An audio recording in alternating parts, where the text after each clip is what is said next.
Hello friend, आइए आज हम लोग शुरू करते हैं भारतीय संविधान की विशेषता। भारतीय संविधान की क्या क्या विशेषता है, आइए हम लोग देखते हैं। भारतीय संविधान विश्व का सबसे लंबा लिखित संविधान है। मूल संविधान में एक प्रस्तावना सहित 22 भाग में 395 अनुच्छेद व 8 अनुसूची सम्मिलित थी। वर्तमान में 104 संविधान संशोधन के पश्चात एक प्रस्तावना सहित 25 भाग में 448 अनुच्छेद व 12 अनुसूची सम्मिलित है। भारतीय संविधान का निर्माण विश्व के लगभग 60 देशों से अधिक संविधान का अध्ययन करने के पश्चात हुआ है, जैसे ब्रिटेन का संविधान, आयरलैंड का संविधान, संयुक्त राज्य अमेरिका का संविधान, ऑस्ट्रेलिया का संविधान इत्यादि। भारतीय संविधान में नम्यता एवं अनम्यता का मिश्रण है। नम्यता एवं अनम्यता का तात्पर्य होता है कि संविधान में किस तरह से संशोधन किया जा सकता है। यदि इजली संशोधन किया जा सकता है ब्रिटेन की तरह तो अनम्यता है, यदि इजली नहीं किया जा सकता है, कठोर प्रक्रिया है अमेरिका की तरह, तो वह अनम्यता है। लेकिन भारतीय संविधान में दोनों का मिश्रण है। भारतीय संविधान में अनुच्छेद 368 के तहत 2 प्रकार के संशोधन का प्रावधान है। कुछ उपबंध में संसद द्विसदनी बहुमत के माध्यम से संविधान में संशोधन कर सकता है, जो कि नम्यता का लक्षण है, जबकि कुछ मामलों में संसद के विशेष बहुमत और देश के कुल राज्यों के आधे से अधिक राज्यों के विधानमंडल के बहुमत से ही संशोधन किया जा सकता है। ये अनम्यता का मिश्रण है। भारतीय संविधान में संघीय व्यवस्था को अपनाया गया है, जिसमें संघ के लिए केंद्र व राज्य के लिए राज्य सरकार का निर्माण किया गया है। किसी भी विवाद की स्थिति में केंद्र सरकार ही राज्य सरकार पर प्रभावी होगा या सभी राज्यों को विलय करके सशक्त केंद्र का निर्माण किया जा सकता है। भारतीय संविधान में राज्य व केंद्र के लिए एकल न्यायपालिका अपनाया गया है, जिसमें सर्वोच्च न्यायालय पूरे देश के लिए एक ही है और राज्यों के लिए उच्च न्यायालय की व्यवस्था की गई है, जिसके अधीन अधीनस्थ न्यायालय आते हैं। संविधान में कहीं भी संघीय शब्द का इस्तेमाल नहीं हुआ है, संघीय के स्थान पर संघ का इस्तेमाल हुआ है।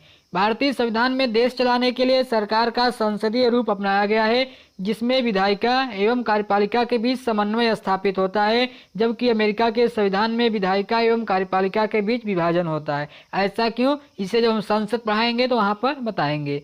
संसदीय प्रणाली को वेस्टमिंस्टर प्रणाली भी कहा जाता है, क्योंकि ब्रिटेन का संसद वेस्टमिंस्टर नामक जगह पर है और इसका प्रणाली सबसे प्राचीन है। इसे प्रायः उत्तरदायी सरकार व मंत्रिमंडल की सरकार के नाम से भी जाना जाता है। संसदीय प्रणाली को प्रधानमंत्री सरकार भी कहते हैं।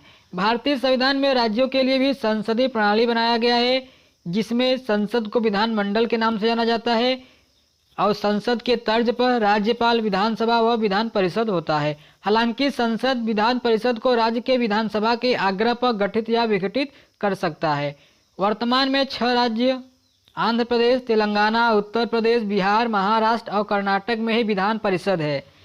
जम्मू कश्मीर से 2019 में विधान परिषद को संघ में शामिल करते समय हटा दिया गया।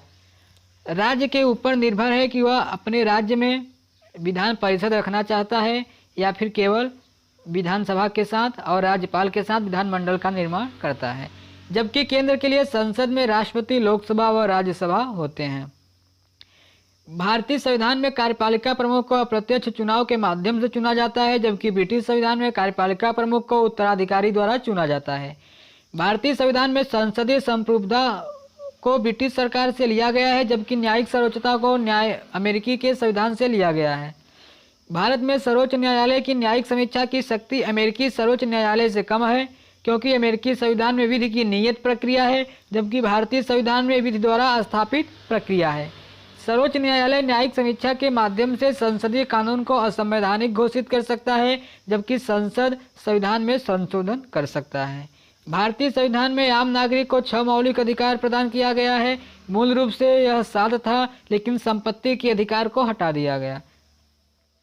समानता का अधिकार, स्वतंत्रता का अधिकार, शोषण के विरुद्ध अधिकार, धार्मिक स्वतंत्रता का अधिकार, सांस्कृतिक व शिक्षा का अधिकार, संवैधानिक उपचारों का अधिकार। कल्याणकारी राज्य की स्थापना के लिए भारतीय संविधान में राज्य के लिए नीति निदेशक तत्व का निर्माण किया गया है। मिनर्वा मिल्स मामले में सुप्रीम कोर्ट ने कहा, भारतीय संविधान की नींव मौलिक अधिकारों और नीति निदेशक सिद्धांतों के संतुलन पर रखी गई है। 42वें संविधान संशोधन 1976 के अंतर्गत भारतीय संविधान में मौलिक कर्तव्य को जोड़ा गया। 42वें संविधान संशोधन 1976 के अंतर्गत ही भारतीय संविधान में प्रस्तावना में धर्मनिरपेक्ष शब्द को जोड़ा गया। 42वें संविधान संशोधन को प्रायः मिनी कॉन्स्टिट्यूशन के नाम से भी जाना जाता है। धर्म के आधार पर 3 प्रकार के राज्य होते हैं। नास्तिक राज्य जो किसी भी धर्म को नहीं मानते हैं। सैद्धांतिक राज्य जिनका अपना विशेष प्रकार का धर्म होता है, जैसे पाकिस्तान, बांग्लादेश, अफगानिस्तान और श्रीलंका। थर्ड, धर्मनिरपेक्ष राज्य, ऐसे राज्य जिसमें सभी धर्मों को समान अधिकार दिया जाता है, जैसे भारत। भारतीय संविधान में एकल नागरिकता को अपनाया गया है, जबकि अमेरिका में द्विनागरिकता को अपनाया गया है, जिसमें से एक देश की नागरिकता और दूसरे राज्यों का नागरिकता होता है। भारतीय संविधान में 3 प्रकार के आपातकाल को निर्धारित किया गया है। राष्ट्रीय आपातकाल, युद्ध, आक्रमण या सशस्त्र विद्रोह के समय। राष्ट्रपति शासन, जिसे राज्यपाल शासन भी कहते हैं, राज्य में संवैधानिक तंत्र की असफलता होने पर या केंद्र के आदेश का अनुपालन न करने पर। थर्ड, वित्तीय आपातकाल, जिसे आर्थिक आपातकाल भी कहते हैं। भारतीय संविधान में स्वतंत्र निकाय की स्थापना किया गया है, जैसे निर्वाचन आयोग, भारत का नियंत्रक एवं महालेखाकार, संघ लोक सेवा आयोग व राज्य लोक सेवा आयोग। 1992 में 73वें एवं 74वें संविधान संशोधन के द्वारा देश में त्रिस्तरीय राज्य व्यवस्था को अपनाया गया, जिसमें केंद्र स्तर पर, राज्य स्तर पर व पंचायत स्तर पर राज्य व्यवस्था को अपनाया गया।